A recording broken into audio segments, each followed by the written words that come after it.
Welcome back to the Tangent. Again, I'm here with a couple of friends. We got Tim. Hey. Devin. How's it going? And then Harrison is absent today. We won't go there, though. No big deal. And, of course, there's me, James. Today, we are going to discuss Harry Potter. I know. Everybody's like, oh, shoot, Harry Potter. Where's this going to go? Well, what we're actually going to do is we're going to talk about some basic fan theory from other fans. And we're going to talk about some of our thoughts on our theories and other fan theories. Right.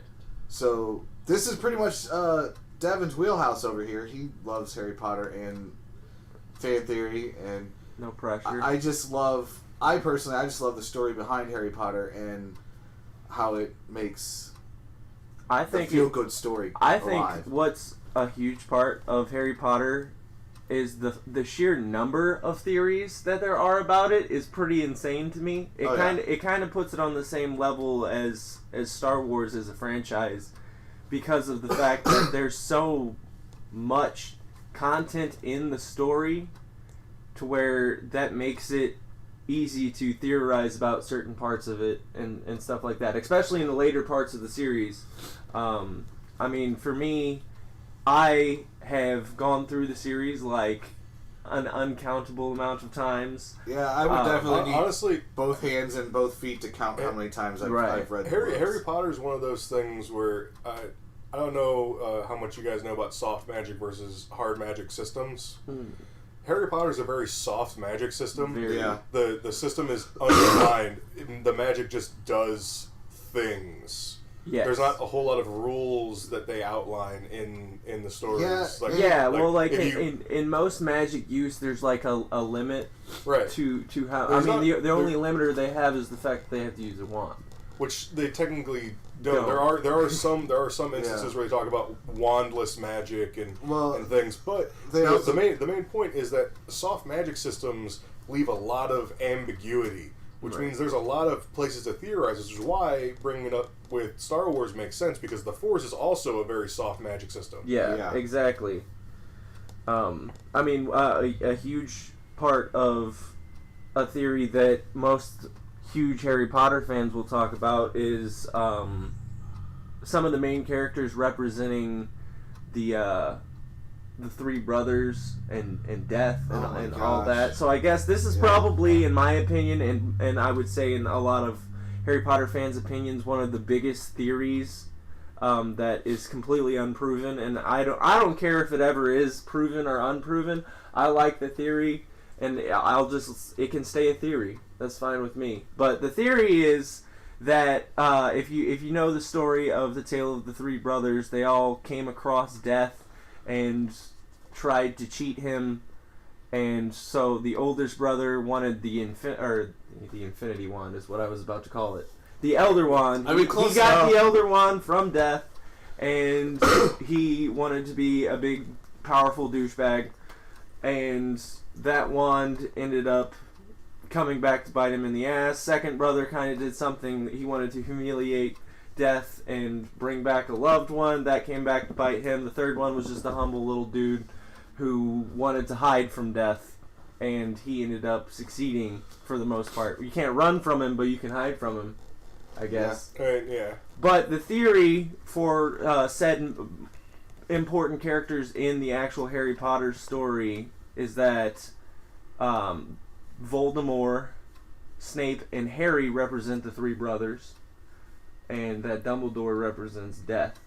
Now, let's break this down. I don't know if you guys are familiar with the theory at all. I've heard sections of this theory, but it's been a very long time. Mm-hmm. But overall, the theory makes a form of metaphorical sense. Yes, exactly, and that's why I think which is why it sort of feels to me not so much a theory. It feels more like kind of like a prophecy almost. It's in Star. It's called a theory. It's like the ring theory, but it's a storytelling theory. Yeah. So you have your rings, and they go in circular motions, and you can kind of link them together. Right. So this story links with another story within its own story. It's sort of weird circular thing. Yeah.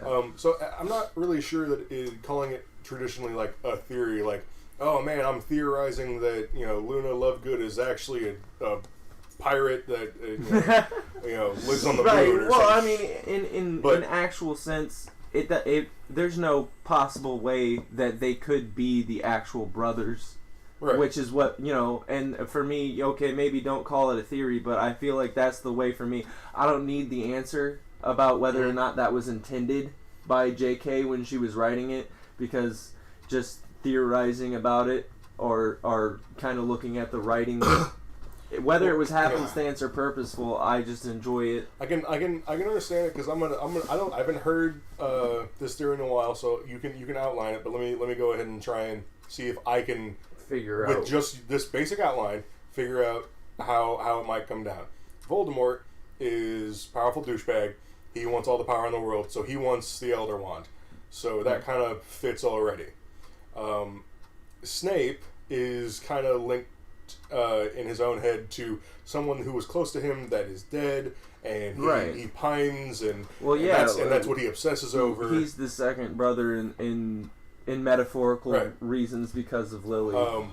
And then Harry just sort of has the cloak of invisibility. He's not really hiding from death, unless you consider Voldemort also maybe kind of death-esque. But at the same time, the reason why these aren't straight comparisons is because even though if Dumbledore is sort of like the death in this metaphor, he also sort of fits in with that second brother because he's the one who actually uses the stone and gets himself He inevitably gets himself killed with the stone because he gets obsessed with the fact that he lost a loved one in his past.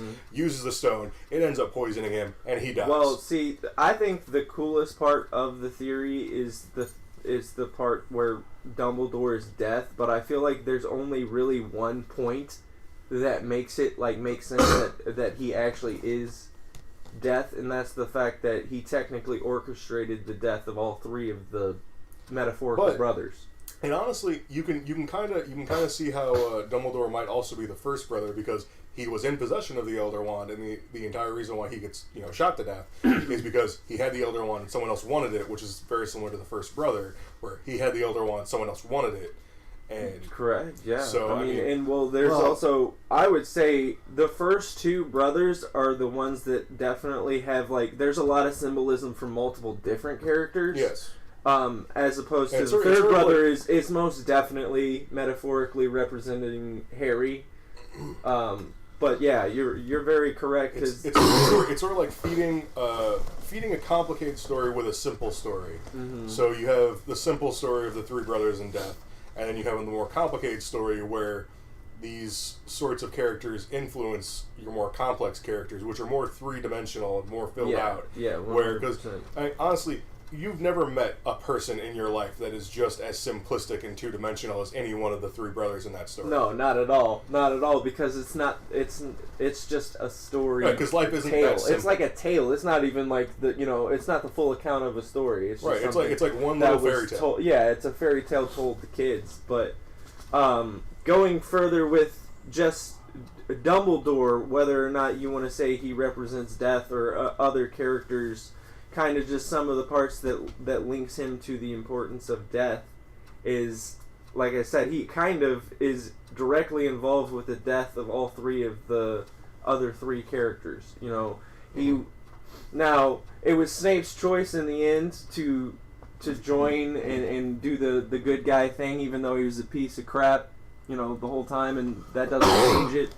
But if Dumbledore wasn't there wouldn't he wouldn't have died because he probably would have just stayed a Death Eater, and if Dumbledore wasn't there, we can honestly say that Voldemort probably would have won. Maybe you agree, maybe you don't agree. If Dumbledore hadn't been there, honestly, it depends on where you take him out of the story at. Because if you take him out from the very beginning, Voldemort never becomes a wizard to begin with. True. That's debatable because he might not have never went to Hogwarts if Dumbledore never came to get him. I ain't worried about that. Just because Dumbledore is the one that went to go get Tom Riddle does not mean that there wouldn't have been another wizard or even to go get Tom Riddle, because eventually somebody would have realized that he should have been. But they would have had to have realized in time, because the reason why they know to find Harry is because everyone knows who he is. Well, he's been signed up since he was born. Yeah, but that's also part of the magical tracking system or whatever. They can tell who has the ability to do it. I just think that it seems like Dumbledore was kind of on the lookout for people. Well, and that's just it. Is that they never even state why Dumbledore is the one going to get Tom. He might have just been the one that got pulled. Hey, it's your turn to go recruit. Yeah, because we don't. That doesn't mean that he was the one that found Tom. He doesn't mean that he was the one that. Also, Dumbledore is kind of one of the more fearless ones. So, seriously, after the whole shindig with Grindelwald, if basically any other wizard had gone and seen Tom Riddle and seen the kind of attitude he exuded and the kinds of things he was doing with the powers he already had, they might have just gone, "Oh no, man, this is going to be the next Grindelwald. I think we should probably avoid this." But they're not going to stop that because of the way the houses are built within the walls of Hogwarts. It doesn't matter. Because Draco's the same freaking way. It's not just about the school. It's also about the Ministry of Magic. It's also about Draco, the past and the upbringing. All the people that were in Slytherin to begin with, they're all the same as what Tom was. Tom just was a little worse. It doesn't mean they're going to not teach him. A little worse, he says. A little worse, he says? Voldemort's only a little worse? Okay, if you let anybody from Slytherin, any one of the main characters that we've actually ever met from Slytherin, if you let them go without having the rules of the Ministry, where they're being forced to rule, every single one of them would have turned out to be Voldemort. Every single one of them. Not necessarily, because you got to think, because at the end, how many of the Slytherins actually tried to become Death Eaters? It was basically Draco, who got drafted by his family, and a couple of his close friends. And basically the rest of Slytherin, they weren't real big on it. They all got kicked out anyway. I think they were treated unfairly. Well, they were all kind of dicks. Well, but none of them were actively trying to. There's definitely some Death Eaters that had the potential to be like a Dark Lord per se, but I will never agree that any of them could have become anywhere near the same level as Voldemort, because his backstory is what made him Voldemort. True. He was created. There's another theory. My point in what I said was this: that are you talking about they allow the love potion theory. They allow. When I first heard that love potion theory, just as an aside, I heard it as fact, and I started looking through to try and find the basis for this as fact. And then I had to figure out that it was a theory because there is no basis for it as fact. No, there isn't. The theory is that because he was inseminated or conceived, yes, via love potion, that's why he's incapable of love, or however it's put in. They do go over pretty solidly that he is incapable of certain emotions. He is basically a sociopath. True. Yeah, but that doesn't mean it was because of spells. I mean, there's the regular humans that are sociopaths that have no feeling whatsoever. He is a sociopath, and they kind of go over. He's just a sociopath, and that's just how he is. And then the theory is he was magically created as a sociopath because while under the effects of the love potion, his father couldn't actually a potion or a spell. It was a love potion. It was a love potion. It was a potion. Well, I think. Did they actually state that it was, or was it just Dumbledore saying, "I think it was a love potion"? But another thing, kind of just a subject, it's not even like a theory that I want to bring up. Like, whenever I read a book and like say there's a character in the book that's just like, oh, here's my theory, and like they don't ever say anything about it ever They again. don't say if it's true or false. That's just how it is. Right. Here's what I think happened, but because they are an authority. Yeah, there's no argument about it ever later on. So basically, anytime Dumbledore says something in like the 6th book. Honestly, half of the things Dumbledore says are only founded by the fact that Dumbledore said them. Yeah, exactly. There's no like source. There's no like, oh, I found this on Wikipedia or something. Right. You know, he doesn't do that. But it's kind of just how it's meant to be. Right. We're meant to believe that whatever Dumbledore says because he's supposed to be that wise character. That bugs me because I'll just go along with it because what's the point? Of really arguing I think that's kind of a product of how it was written, because if it was like let's transition back to Star Wars. If it was written as Star Wars written and you have Yoda in place of Dumbledore, he wouldn't say, I have this theory for the majority of things. Theory I have. Right. He wouldn't say that. He would just say, the Force it is, and then this. And just as a matter of fact, this is how this works. He's got that authoritarian and then way the only time he would say things like, I have this theory, are when you're in a storyline where he's about to be proved wrong and he's going to learn something new about the Force. Right. But you're correct. The difference in how it's written is when Dumbledore says, I have a theory, you're just going to have to assume that's correct for the rest of the duration. So basically what I'm hearing is Yoda's a little bit more arrogant than Dumbledore as far as the way that they speak, because Dumbledore won't say things as a certainty, even though it basically is, because there's never going to be a point where it's contradicted. As a result, you can tell when it's being more authoritative. So, like, if Dumbledore had come out and just outright said, you know, this mofo was under the effects of a love potion, ain't no denying it, and that's just how things. He just says, "Well, I believe what Merope would have thought that it would be better to do a love potion because it would seem more real to her." And you're just kind of like, that's a good freaking point, dude. All right, I'll go with that too. I subscribe. Yeah, well, I mean, and that's just it. It's like, do we even know that she knew how to do a true love potion? Do we even know that she even knew how to do a whole lot of magic? Because the little magic that she was taught by her father, she could barely do. Yeah, she wasn't taught a whole lot. Right, and again, there's another point where Dumbledore says, "Oh, well, I feel like without her father and her dipstick brother around, she was able to commit herself better to her magical ability." And I'm just like, how could we possibly know yes or no on that? Well, you never know. So basically, we know she would have been less restrained, so she would have been able to actually do something. Well, I mean, do we know how old she was when her brother? I don't think it's ever mentioned. They do mention ages a couple of times throughout that story, but honestly, for the most part, the way they tell that story, some of the details seem less important, and you kind of skim over them. Yeah, right. But that's again a matter of how the story is told. Those sections aren't as important as the overall, you know, here's what you need to know. Yeah. The overall is she had a terrible family. She was in love with random human dude.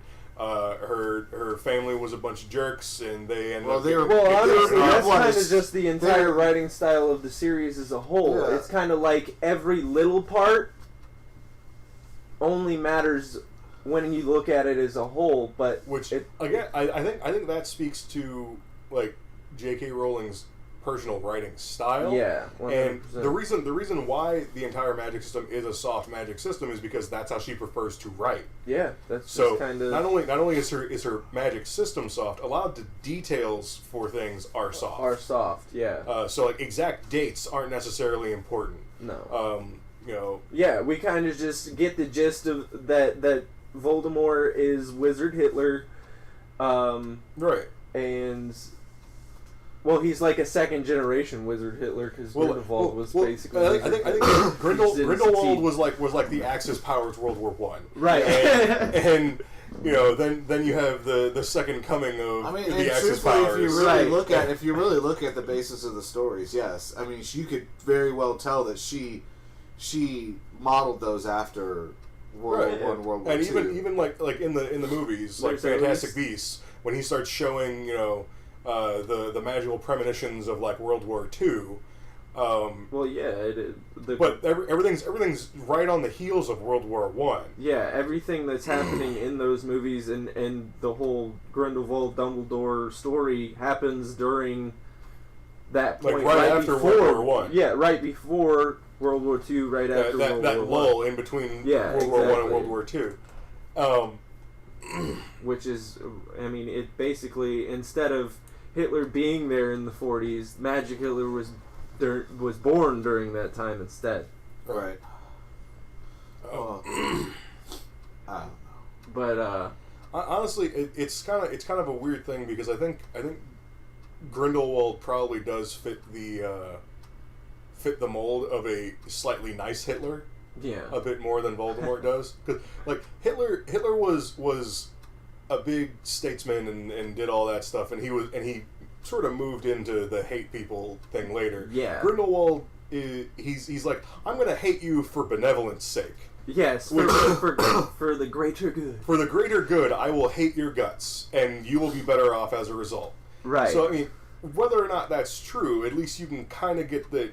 Yeah. Meanwhile, he wants everyone to be better off. He just thinks that humans are better off being slaves. Right. Which that's just his view of what's better. So, I mean, he's slightly mentally deficient. Meanwhile, like any other comic book or anything that portrayed the fact that people with superpowers should rule over humans. Well, I mean, it's really Magneto. No different than that because Grindelwald is basically Magneto. Then I mean, right? He's basically like Magneto, and Voldemort, on the other hand, goes completely whole hog. Like he's just like he's Meta Hitler from space. Yeah, he is beyond the. Well, that's where it's definitely like if you look at the comparisons. I mean, Hitler with the whole Aryan crap. Hitler's not Aryan. So we'll put it this way: Voldemort with the whole pure blood. And he's not pure blood. He's not pure blood. Grindelwald is Magneto, and we'll call freaking Voldemort. We'll just call him freaking Thanos because if you really look at what Thanos, I thought we were going to keep with X-Men and call him Apocalypse. We could do that too. That works too, because I mean, he instead of the Horsemen, he has his Death Eaters, and he's got his whole army. Yeah, that is a better. I mean, who's his Horsemen though? If he had who's his four guys? If he had specifically had Horsemen, I think it'd probably be Snape, Bellatrix, Malfoy, and he doesn't maybe. Well, the thing is, it would have to be Barty Crouch Jr. But he disappears. True, yeah, but Barty Crouch Jr. was one of the very, very loyal subjects to him until they caught him. He was, but like Peter Pettigrew, he's kind of like that sniveling. Yeah, he's not. He was there. He was loyal. The cut, I don't like think so. He's kind of famine-esque, I guess. Yeah. He's more like Mr. Sinister or whatever character is like sent to reawaken. Oh yeah, you know. I guess he could be Mr. Sinister. Yeah, you know, he's the guy that he's just fucking. You know, he's in it for himself, but he's also gonna do whatever the hell Apocalypse / Voldemort wants him to because that means he lives. Yeah. But I mean, the analogy works on the surface at least. Yeah. So. Anyway, that's the basis of this podcast so far, other than the fact that we can't keep to a subject without finishing the subject first. Right. That's kind of how Harry Potter theories seem to work, is they all work on the surface at the very least. Yeah. So you can kind of get where they're 100%. going. You get what the theory is based on, but if you break it down, they have to stay theories because there's no way that there's ever going to be proof of that. And honestly, I feel like if J.K. was to just come out and be like, "Oh, your theory is absolutely correct," it would probably contradict a lot of things in the actual series. I think J.K. Rowling seems to get herself in trouble anytime she comes out and says anything is correct. She just makes up new every year. She just like, oh, you know. My thing is it's her books. She can do whatever the hell she wants with them. But every time she comes out and actually solidifies something, it makes someone mad. Yeah, it does. Well, that's just the whole existing. Honestly, Dumbledore being gay. Dumbledore being gay. There's all kinds of crap. It isn't in the books necessarily, but the thing is, he doesn't seem to have really a whole lot of romantic connection to anyone, or just any kind of sexual presence whatsoever. And it really doesn't. He doesn't need it. Yeah, just it.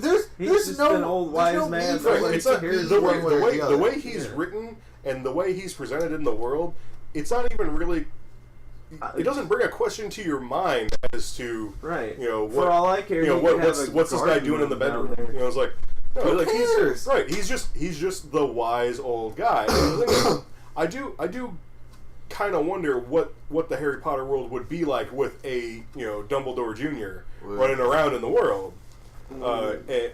Because how much would that change? Well, that depends upon who the mother is.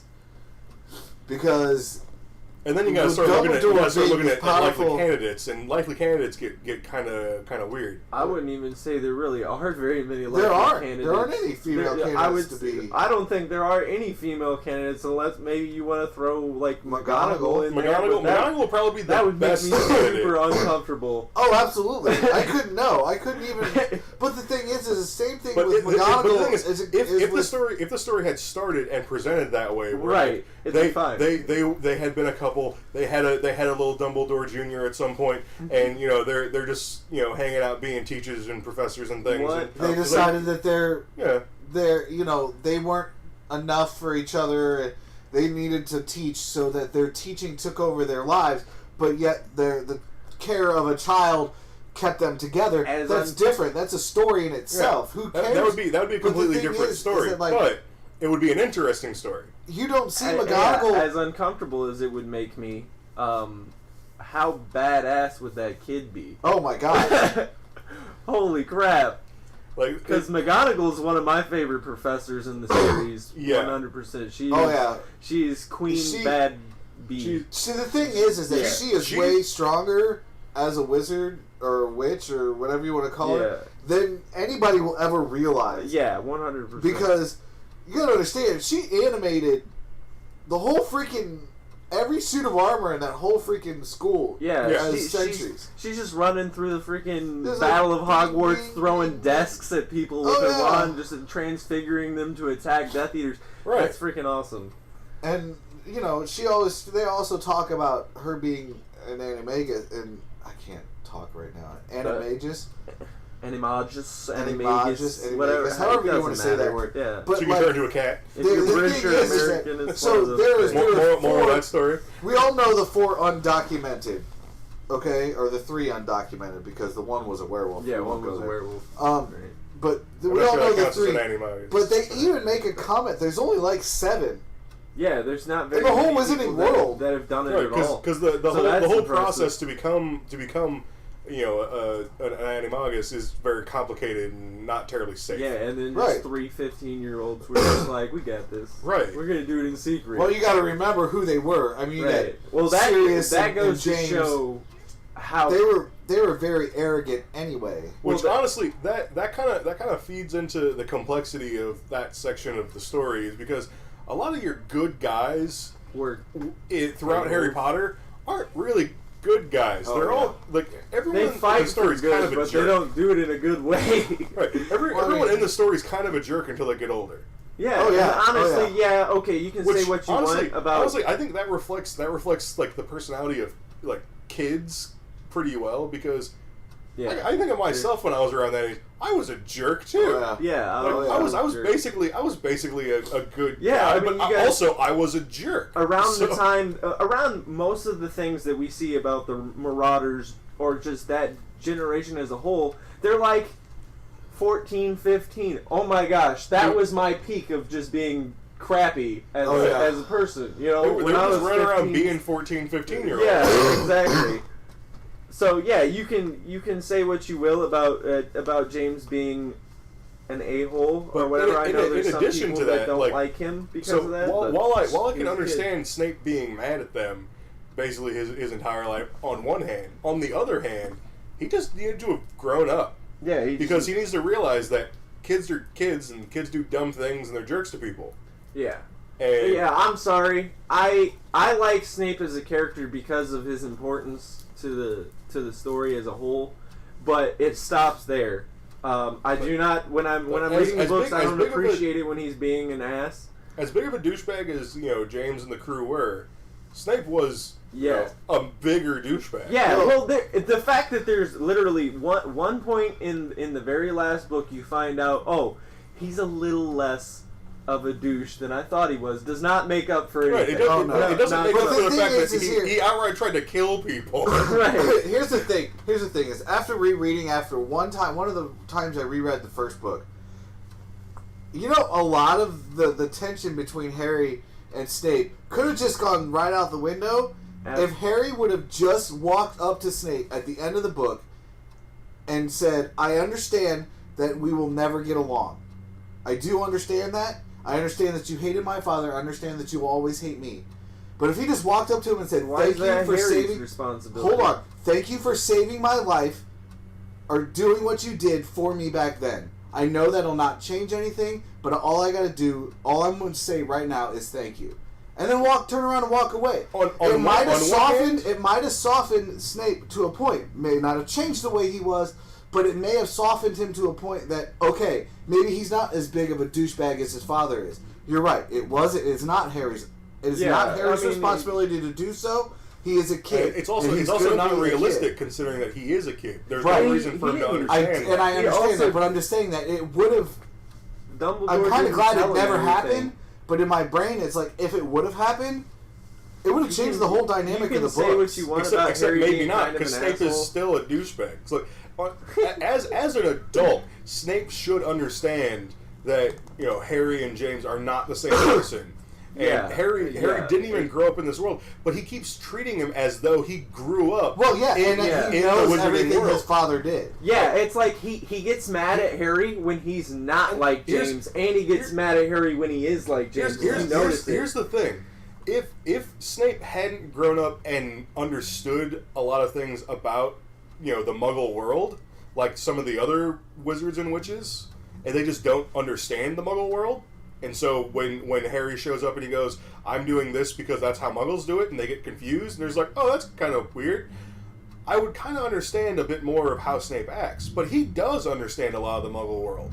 Yeah, so the fact that he treats Harry like he should understand all this wizarding stuff is douchey. It's just douchey. Yeah. Super douchey. But I mean, again, the characters had to be written the way the characters had to be written. Yeah.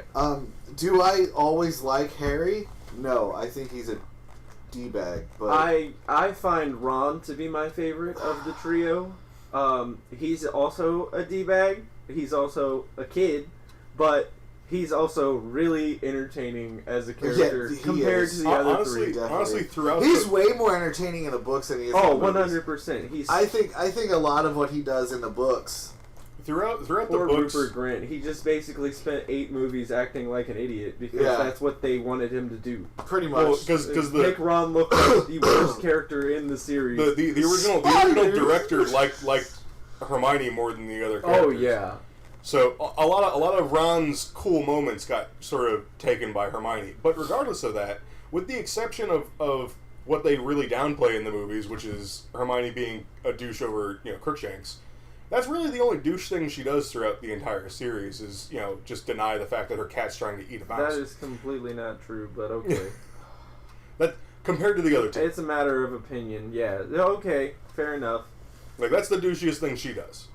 Yeah, I don't know. I feel like she belittles Ron a lot, and like the thing is like most of the douchey stuff that Ron does is towards Hermione, but I feel like it's all just in retaliation. It's like childish retaliation towards Hermione being completely they're all childish. unreasonable. They're all children. Well, yeah, they are children. I mean, shoot, imagine.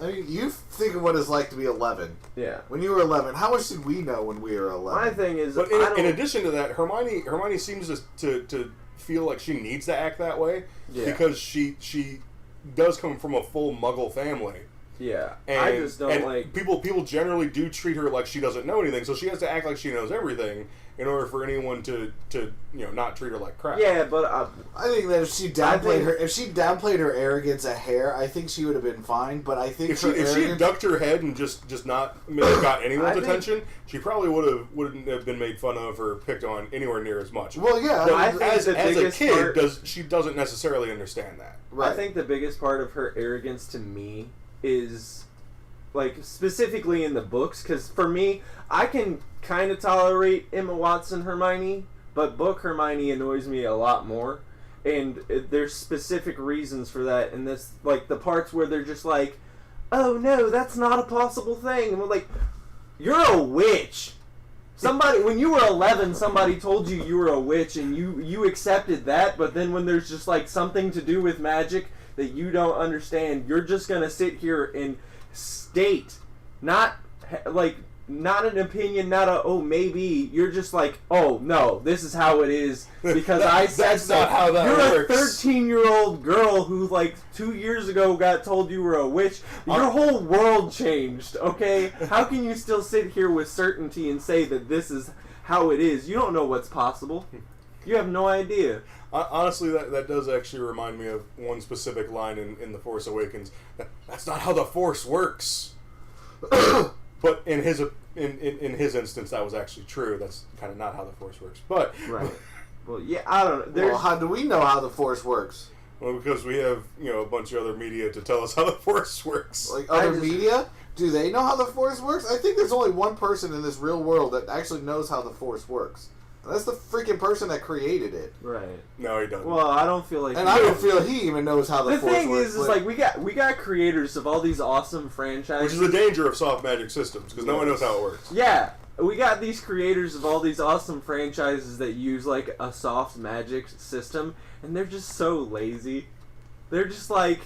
Oh, this is how it works today, but like 3 weeks later, it's going to be totally different when you ask. Which is how you end up with these weird continuity errors. Yeah, and theories and weirdness and stuff like that. Like my favorite weird inconsistency. Who cares? Yeah, my favorite weird inconsistency in Harry Potter, which I bring up every once in a while, is the basilisk venom. I was waiting for it. So, if Harry Potter is a Horcrux, and every one of the Horcruxes that come in contact with the basilisk venom are violently destroyed, when he came into contact with the basilisk venom, he was just dying like a normal person and wasn't violently destroyed. Well, who says that they're always violently destroyed? The books do, because they're always violently destroyed. They're always anytime you see them actually get destroyed, the descriptions of them being destroyed are very violent. Well, the book bleeds. The locket screams like a banshee. The freaking cup, I don't remember what the cup does, but I know it does something crazy because I vaguely remember the description. Well, the diadem doesn't do anything. It just fucking... Well, it burned up. It burned up, so it we don't ever see it because they close the door and the diadem happens to be in there. Well, then... Well, I don't... I mean... a Horcrux isn't destroyed unless its host is completely destroyed.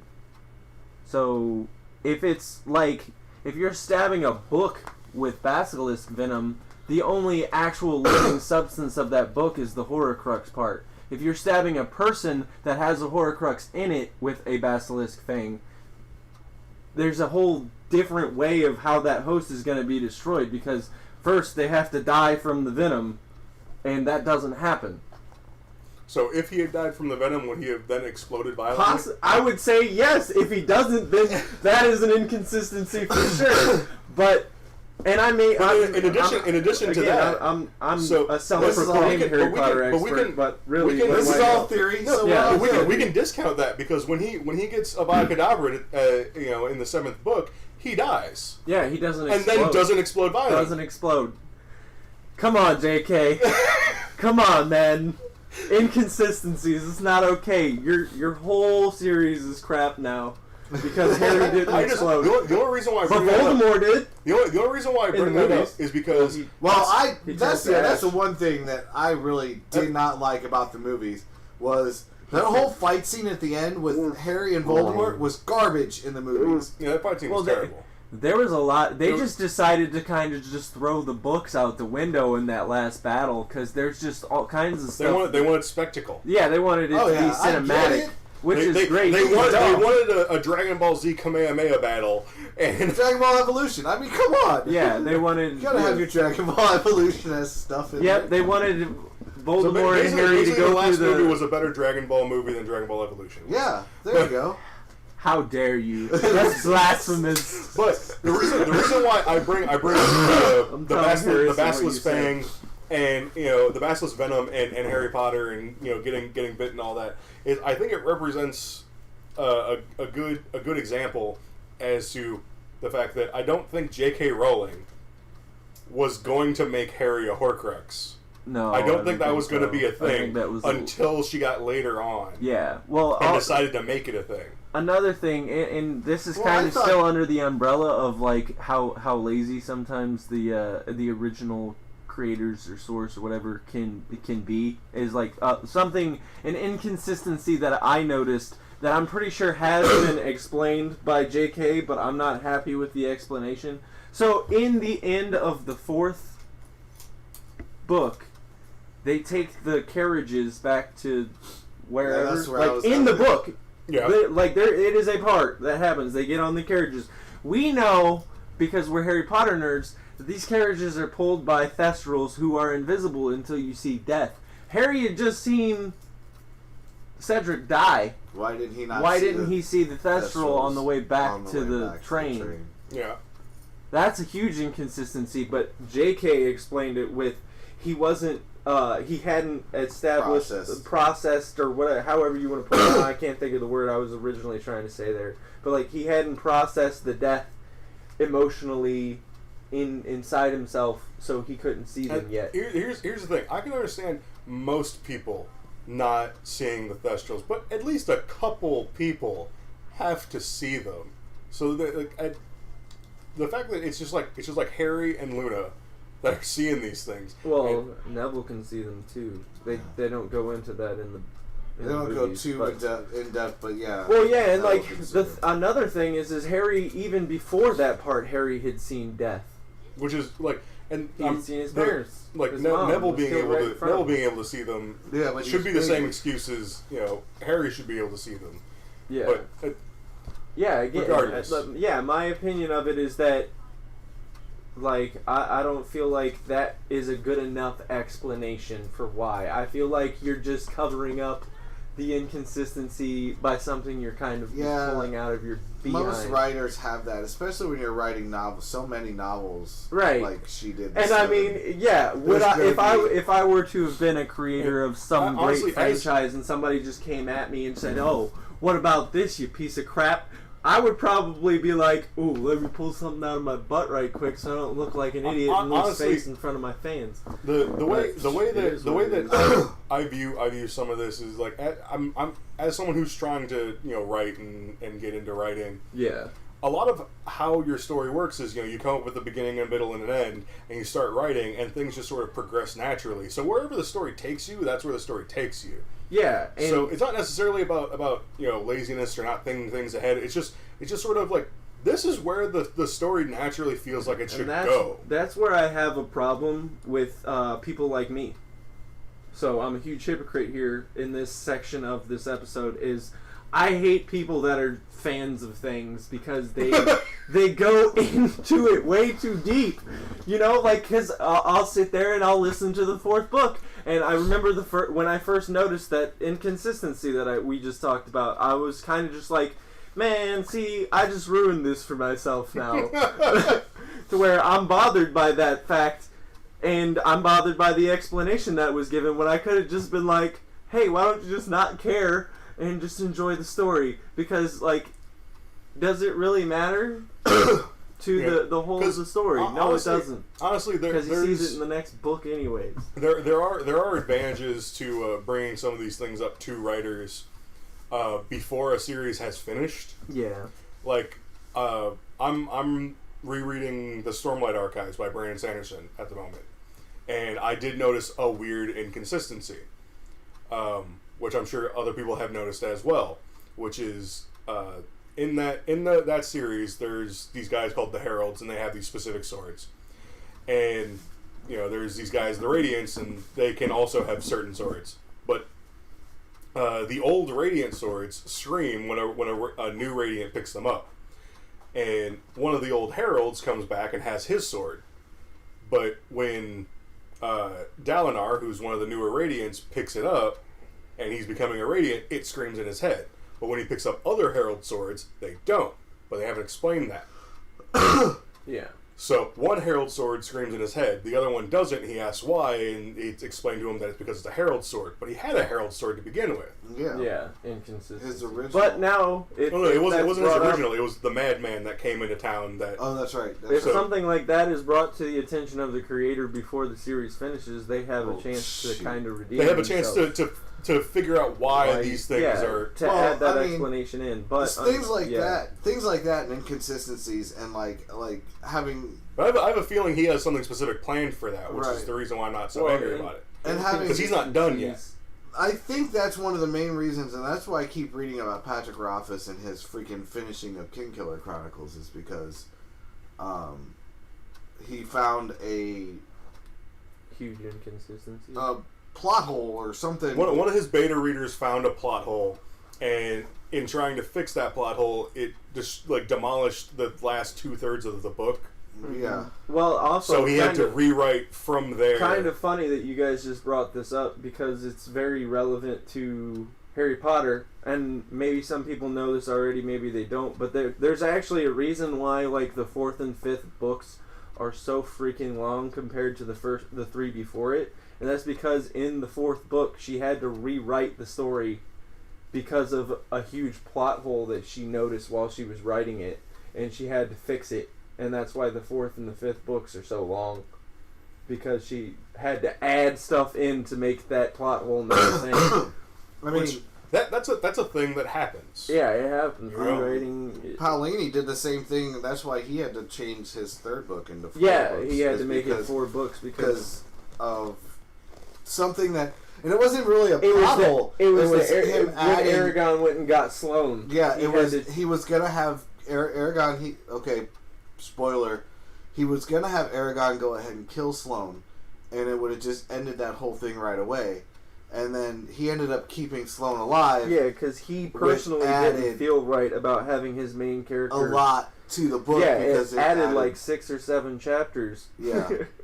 It added a couple hundred But he pages. actually said he loved the fact that he decided not to kill Sloane because it added more to the Arya and Aragorn part of the story that make it more of the way that he planned on ending it made more sense. Because they would never have had to spend that time traveling. Right. Arya and Aragorn wouldn't have had to spend that time traveling. You haven't read the book, so you don't know you're sitting there. Yeah, so we'll kind of just leave it at that.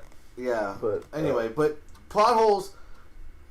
things that are missing, I mean, stuff like that just happen in books. What was that line from Thanos in Infinity War? I too am burdened by great power, or by great knowledge, or something like that. Yep, that's pretty much it. That's why fanboys suck. Well, because we're burdened by great knowledge of the things we're fans of. Because I can understand people wanting to find these plot holes and try and fill them, because it's fun. Yeah, it's a fun thing to do. Level of enjoyment, and I can understand writers getting kind of perturbed when they hear the same plot holes over and over again. But I can also understand, some writers like to hear some of these plot holes because they want to try and fill them, or because they like to hear people go, I think this is a plot hole. And especially if they aren't done writing the series yet, and they can just sort of smile and nod and go, oh yeah, you think that's a plot hole. Good job. Way to find that plot hole. Let's see you later. How about you just keep reading it? Right. So I mean that can be fun for everybody involved. Yeah. But it's when the fanboys get too serious and hang up on these things. Like the Basilisk Venom thing in Harry Potter, I think that's fun. I think it's fun to bring up and watch people try and fill it. So everybody, their brain just starts working. You're welcome, it's because JK, of this. By the way, because when you brought it up, I just shut that down right away. Right. You're welcome, JK. But I do think it's fun to try and throw that out and watch people try and fill that plot hole. Yeah. which is it's a nice game you can play. Play fill that plot hole. And being like a super fan of things gives you like a different kind of enjoyment where you can just sit there and wear your like monocle and be better than everybody else. Wear your monocle and your top hat, smoke your corn cob pipe. Right. It's just, but like all the back to Star Wars, the myriad of ways that people have tried to, fill that plot hole from A New Hope, where. Han Solo says, he did the Kessel Run and, under such and such parsecs. 12 parsecs. So, which is not a time, it's a distance. And people try and fill that plot hole. Yeah. But he's like, oh, he did this and he went so fast that it bent space-time and, did he take a shortcut? And if you watch that stupid, horrible Solo movie, they actually explain it. Do they?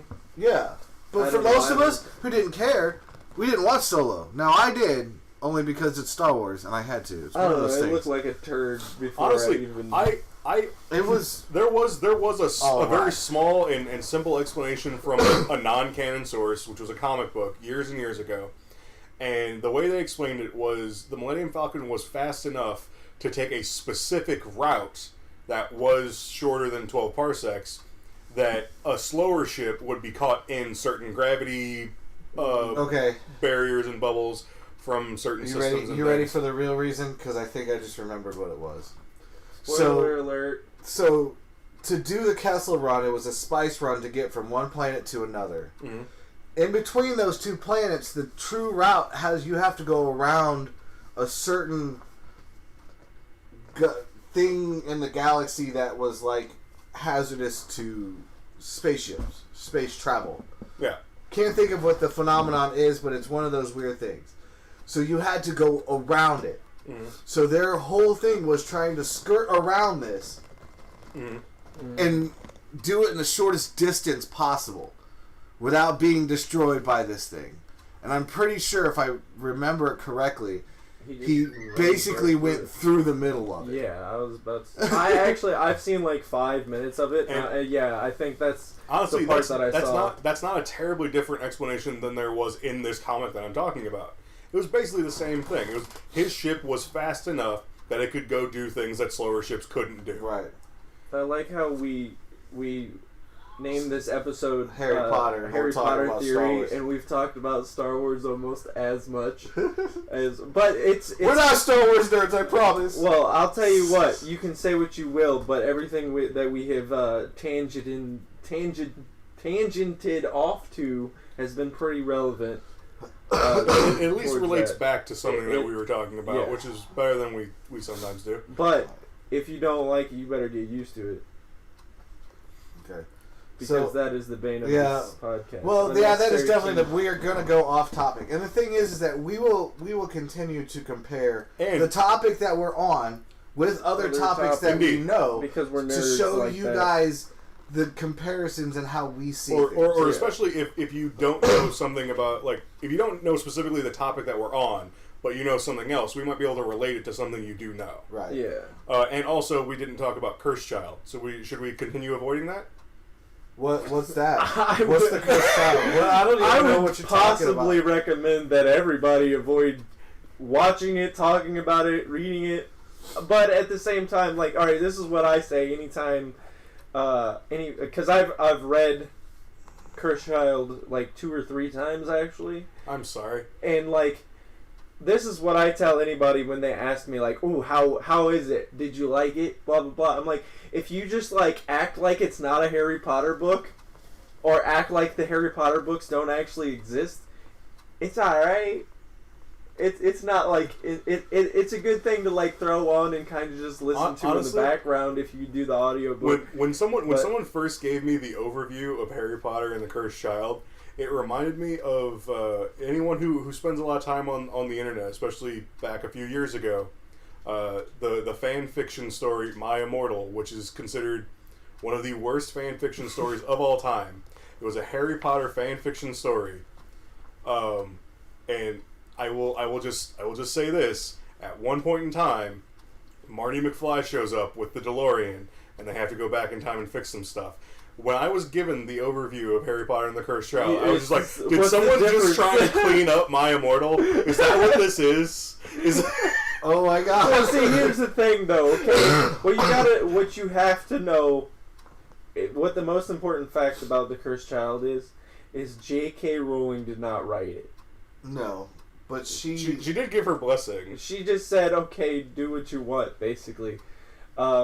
But yeah, that's why for me, whenever I think about it or any of that, like it's terrible. The story is not very good. Yeah, so like back to canon v non-canon. I'm pretty sure Cursed Child is not considered canon at the moment. Not considered canon. It is just a sort of side story. If you would even say that like canon is a thing in Harry Potter, I guess you would say that Cursed Child. You can consider just like everything has a canon, a more official versus less official. Like, I wouldn't consider the movies to be non-canon, though. I would consider the movies to be a separate canon. Like they have their own canon. Exactly. You have the movie canon, you have the book like canon. Lord of the Rings, the books and the movies also. They're like a separate canon. It's like Wizard of Oz, right? So in the Wizard of Oz, you have the books, which are their own canon, and then Wicked is a completely separate offshoot. Yeah. Because it contradicts a lot of stuff that happened in the books and the origins of the witches and things. Yeah. I've actually met people that have tried to write like Harry Potter fan fiction, and any of them that I've read, I'm just kind of like, you have to pay more attention. Yeah. Because people are just going to eat this crap alive, and I'm unfortunately going to be one of them, because there's just little things that I would notice, and I'm like, okay, that doesn't really matter, so I won't say anything. But then, like, 3 sentences later, I'm just like, that does matter, though. You know? And I'm kind of just like, you got to pay attention to certain little details of it. And it kind of just seems like, even though there's inconsistencies in JK's own canon writing of it and the movies and whatnot, like, at least I feel like they're excused, because at least it's the original source, as opposed to like a lot of the excuses come from, again, the soft magic system. Yeah. So there you go. It's just Tim just fixed Harry Potter. Tim fixed Harry Potter. Fixed everything. You can just dismiss everything just by it's soft magic. Well, it's just like anytime you go to church and they ask you a question, just say the Holy Ghost. Why in Fantastic Beasts is because of Jesus Christ. Jesus. So Grindelwald can just summon visions of the future for everyone to see, because soft magic. Because that's why. That's right. You know, you don't need an entire hall of prophecies. Yeah, because Grindelwald can just summon that crap up. Grindelwald can escape from Newmengard, you know, with no wand and no tongue because soft magic. Yeah, because and also he went back to. Why did he go back during that trans? Like, see, I don't know, because I would say as entertaining and like I do like the Fantastic Beasts movies. I like the first one a lot. I don't know if I would consider it canon. I think I mean they're probably going to build like a trilogy. I'm assuming. I think that was the original idea. But at the same time, it's just like I don't have anything to base this off. My thing is, who's writing these stories? Yeah, JK. Is it JK? JK's writing the stories. JK's writing Fantastic Beasts. Okay, then maybe I would consider it canon. But at the same time, it's just weird for me. The first one I thought was a really good self-contained story. Right. That, you know, sort of gives you an idea of things that were going on at the time. Yeah, I kind of feel like if they had left the first movie as just a standalone movie, it would have been cool. The second one, I like the character stuff because I like these characters. Mm-hmm. But at the same time, a lot of the plot is a bit of a mess. I think I'm going to have to rewatch those especially movies, with like the Lestrange stuff was a little like, why is this? Yeah, everyone's related to everybody, but maybe not really. Well, that's just wizards. Like, apparently, they're just like. Maybe I should rewatch, because I'm going to tell you the truth. I don't see what their fascination with Fantastic Beasts, because to me it was just blah. I've only seen each of them I've seen the second one time, and I've seen the first one like 3 or 4 times. And I agree with you. I find the first person very. You're the enjoyable. second person I've heard that found that first movie amazing. Like they've watched it. I really like the first movie. I don't. It's not. I It's not didn't see. I guess I didn't see it, and I might be. It might be because I'm super partial to seeing Harry and Ron and Hermione and seeing that group and having to reinvest in a whole new group of characters. I can get that, world. but at the same time, I was kind of interested to hear about some of the other characters that you hear about, like sort of ancillarily throughout Harry Potter. Newt Scamander is right. You hear about him. You hear about him several times because they're reading it or something. They're reading his books in class. They're talking about him. Oh yeah, because and some of the histories and he wrote the books for the magical creatures. He wrote Fantastic Beasts book. Fantastic Beasts and Where to Find Them. It was one of the books they had for. I knew that. I get classes. that. Magical and I totally understand that.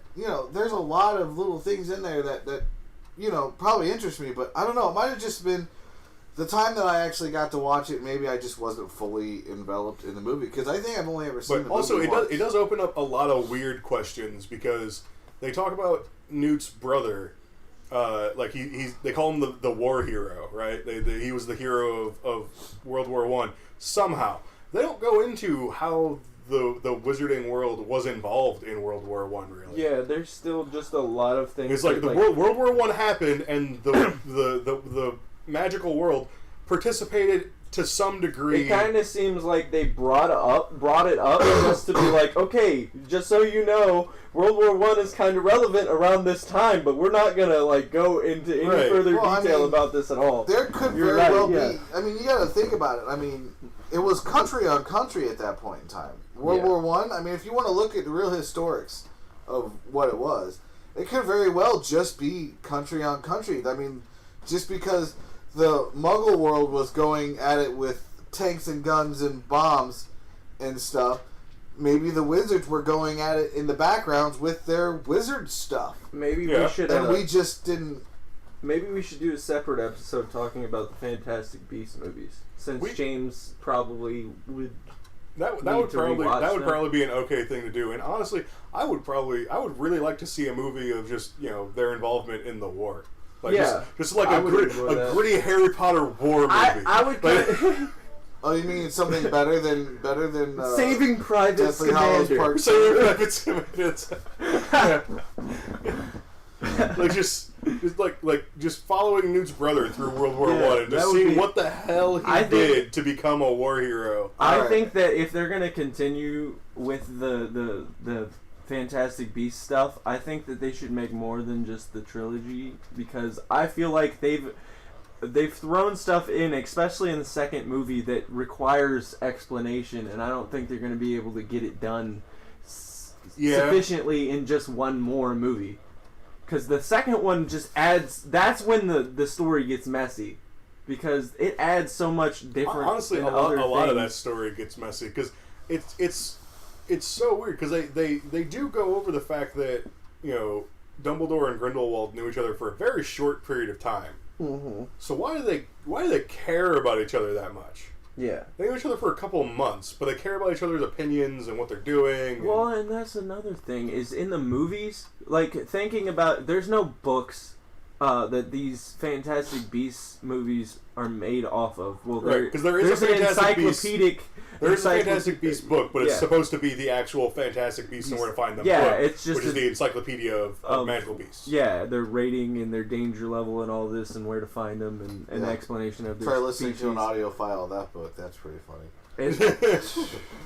Yeah, I actually did, and it was very dull. Yeah, it's in alphabetical order. There are some enjoyable points. It's basically like listening to a textbook. There are some very enjoyable points. Because there's notes from Hagrid, and I'm basically assuming that this is Hagrid's copy, that the actual, which that's actually kind of neat. Yeah, and it's neat because there's notes in there of oh, this beast is a level 5 danger level or whatever, and Hagrid's just no, it's not, it's fine. just pay it like this and you'll be alright. Exactly, which is cool. Honestly, I would love to see just a little one-off adventure of just somehow Hagrid and Newt Scamander get to hang out for a couple weeks. But you're talking about we'll just bring the DeLorean and Marty McFly. That would be the greatest use of someone's time, is just to figure out how to get the two of them in the same place at the same time and go hang out with magical creatures together. They've done effed up the world with time turners before. Why not do it again? I mean, come on. Point that I wanted that to should have make been the plot of Cursed before we finish, the point that I wanted to make that I kind of started and went on a mini tangent of, the underlining story seems to be for these Fantastic Beasts movies is the backstory between Grindelwald and Dumbledore, but they don't even do any of that in the first 8 movies. They don't really do crap about their history and the whole story that's in the book. It's not just mentioned at all. It's just like, Voldemort went to go find the wand. This is a historical thing that happened, and blah, blah, blah. I don't have it, bro. And that's pretty much it. I ain't got it no more, bro. Some blonde dude took it. Yeah. But that's kind of some of the stuff that I thought they were going to go over. Like, I thought they were going to go over how Grindelwald finds the Elder Wand and all this stuff. But they really haven't gone over a whole lot of it. And they didn't even say anything about how he technically found it to begin with. Right. I think some of the problem was, I don't think that it was originally supposed to be a trilogy. I think the first movie was just supposed to be a movie. Yeah, and it got popular, so they decided to make it into a trilogy by taking this Grindelwald and just doing his story. Right, but he wasn't a huge, like, he was the bad guy. Well, I mean, they made huge references to him, like how this battle between, and he's important Dumbledore in things sort of in the background, but they don't really show a whole lot of his backstory or his plans, or he's just sort of the bad guy because he's in the wrong place. Right. Yeah, he just happens to be the misguided opposite of Dumbledore. But anyways, that concludes my tangent. I have a feeling that there's a lot of stuff that we probably missed. I mean, please. Oh, there's a plethora of theories. Yeah. Some of them minor, some of them major. If you guys throw a little comment down below and let us know, like, if there's a theory that you want us to discuss. I mean, we'll go through the comments and kind of look to see what we got. Yeah, I mean, if we feel that there's enough for us to talk about another one, I mean, I guess we could do a Harry Potter theory part 2. I do want to start going away from some of the side stuff, like in subjects. Yeah. Like, eventually, I think we want to tackle larger subjects and just go head on to what they are. So you're gonna get like a 24-part MCU theory. Yeah. So we are going to start doing larger segments where they will actually be in parts. Yeah. Maybe 2 or 3 part segment of the MCU. I mean, it'll probably end up being like a 4-part segment of MCU. Yeah, it is so big. To talk about. I mean, if we want to line up I don't know. I mean, between the 3 of us, when it comes to a topic like the MCU, we could just like start with like one MCU movie, and then we'll be talking about like comic books instead for like 45 minutes. So maybe what we'll do is we'll line up the movies and we'll give ourselves a time limit for each movie in order of release, not in timeline order, because I'm not sure that would work out terribly well, because I have a feeling that we're going to start talking about one movie and it relates to this movie in this way, and we're just going to jump which all over is fine. Yeah, which that's is fine. But as long as we try to keep ourselves on topic. But anyway. So, we're going to go and conclude today's episode. I really don't have any recommendations for today because all we did was really talk about Harry Potter. Honestly, yeah. I do have a recommendation, but before I say it, I'm just going to say, like, comment, subscribe, share with your friends. Yes. And also, my recommendation, the terrible, terrible fan fiction, My Immortal. Read it. It is the most hilariously bad thing you will ever read.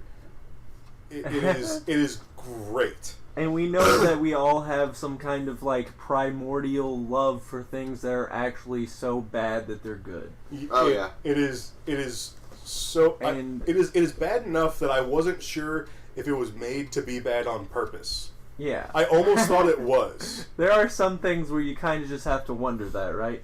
And speaking of that, since Harrison is not here today to give his recommendation, and I don't have a recommendation, I would recommend that you watch something that is also so terrible that it's kind of good, and that is Dragon Ball Evolution. Yeah, speaking of terrible fan fiction. Right. Dragon Ball Evolution. Right. As always. So my real recommendation is, if you have not watched, read books, or done anything with Harry Potter, shame on you, because it's been years and years and years since it's been out. It's a great series. So my recommendation is get up off your butt and at least go see the movies. And I will say, don't overhype yourself and let people convince you that it's the greatest thing ever. It is a very good series, but don't go into it with super high expectations, because just like with anything, you're going to disappoint yourself. Yeah, I've seen people disappoint themselves watching Star Wars because it gets so overhyped. Yeah, this is very true. Star Wars especially is guilty of that more than a lot of things. But anyways. So with that, we have a lot more coming. We'll still be recording. We have lots of stuff to come out. Enjoyed it so far. We would give you a preview of what next week's episode would be, but we don't know. We don't know what order we're going mostly to. Because of the order. We don't know what order these are going to come out in. We've got some banked episodes, but we don't know when we're going to be releasing them and in what order. So. Alright, so with that, I will say see you later. Alright, goodbye. Later.